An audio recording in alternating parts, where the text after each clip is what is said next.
Welcome to Rambam in Depth. Today we'll be discussing the Rambam Hilchos Meila, Perek Halacha Zayin. The Rambam, in discussing the prohibition of Meila, deriving benefit from something that is holy, something consecrated. So the Rambam writes, Kail, sound, umara, vision of something, reach and fragrance, shel Hekdesh, of something that's consecrated, that belongs to Hekdesh, belongs to the Beis Hamikdash. Lo nenin, you're not allowed to derive benefit, but there's no biblical violation of the law of Meila. But it's nevertheless rabbinically forbidden to benefit from these things, even though they don't have any real substance.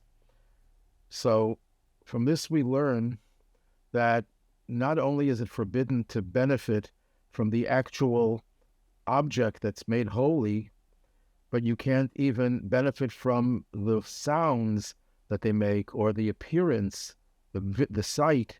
So although there's no biblical prohibition, but there is a rabbinical prohibition. Many of the Poskim, of the halachic decisors, derive from this that it applies to other prohibitions in the Torah that are forbidden not only to eat, but also to derive benefit from, such as Basar b'chol, mixtures of milk and meat, chametz and Pesach, and so on, that not only is it forbidden to actually benefit from the actual substance itself, but even from looking at them or their voice. And the example is given by the Pri Chadash. If a person, let's say, has a kernel of wheat, that's chametz, that certain verses are written on it, and a person is using that for information and deriving some benefit from it, it would be forbidden, even though they're not really selling it, they're not feeding it to their dog, they're just looking at the letters inscribed on the chametz.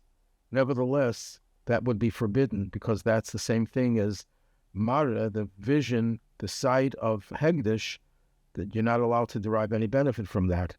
The Maharam Shik also forbids, this is a more practical application, a stillborn baby, when it's forbidden to derive benefit from a corpse.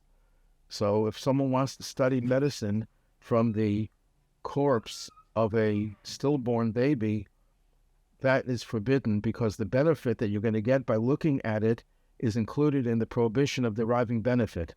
And a proof has been brought to support this approach from the Tur and Rabbeinu Simin Kuf Mem Beis, who quotes Rabbeinu Yerucham, who says you're not allowed to gaze on a beautiful scenery associated with Avodah Zarah, because there's a prohibition, a rabbinic prohibition. True, it's not biblical, it's rabbinic. However,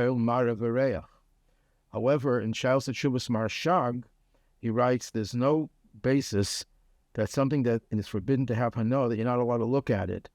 And he gives an example of a Shor Haniskal, a beautiful ox, whatever that means, or a loaf of chametz, beautiful cake that was made on Pesach.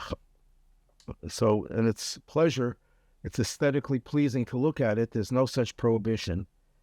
And the proof from Rabbeinu Yerucham, he refutes, he says, because that's only when the purpose of the object is for its aesthetic beauty.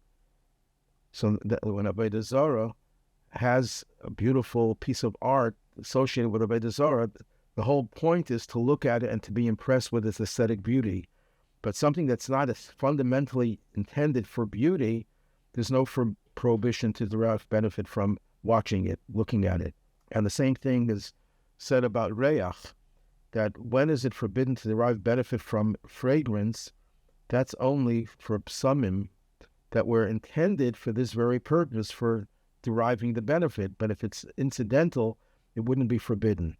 However, the Alter Rebbe in the Shulchan Aruch Siman Tov Mem Beis Siv Gimel says it's forbidden to smell the fragrance of chametz on Pesach. So even though the Alter Rebbe doesn't specify that it's something that it was intended for this purpose, even if it's not intended for this purpose, it's forbidden to derive benefit. And the same thing would presumably apply to any type of sight that one derives pleasure and benefit from, that would be forbidden according to the Alter Rebbe.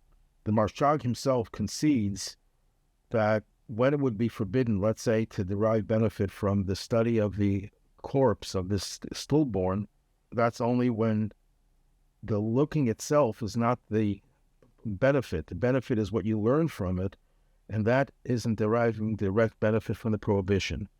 But the point is that from this Rambam, from this Halacha, that it's forbidden to derive benefit from the Kol Marav V'Reach, one could see this as the basis for the prohibition to derive any benefit from any other prohibition that is Asur B'Hana'ah.